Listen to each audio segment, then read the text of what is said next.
Cordial greetings, tutor and classmate. Definition and advantage of the business model selected. Co-promotion and co-marketing. Co-marketing,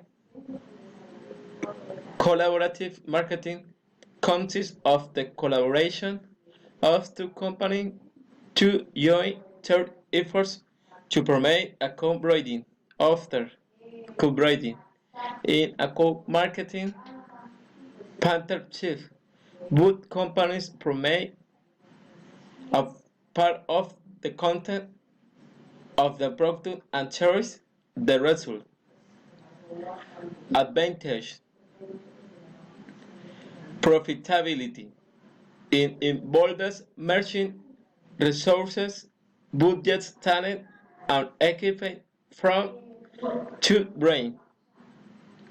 You generate greater value, seek the benefit of the parties involved, and generate greater value for customers.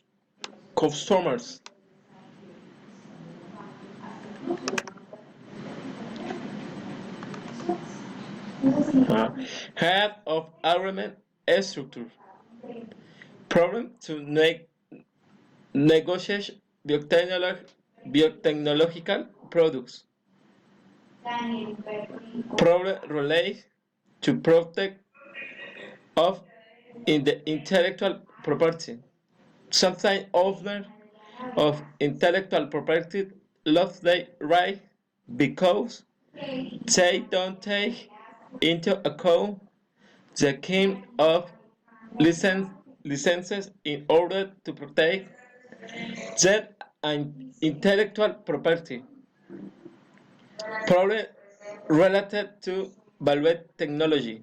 Soft company lose benefits or monies because they own take into account all intangible issues. Not only serve value the technology, but also the all intangible absent event brand. Problem relate to negotiation. In the agreements in which payments have been agreed for meeting goals, it is possible that these are not met. This payment will not be made. The percentage of non-compliance and agreements where advance payments were agreed is high. Buenas tardes, presente. Nancy Camila Pérez. Buenas tardes, presente. Recommendation: recognize the value and cost of production. Distribution to output the terms of the negotiation of the agreements. Establish realistic goals and effective complaints in order to guarantee the monies negotiated in subsequent stage of development. As far as possible, negotiate which project in advanced stage development, since when the business occurs with an incipient project, the profit that the technological developer can perceive are low.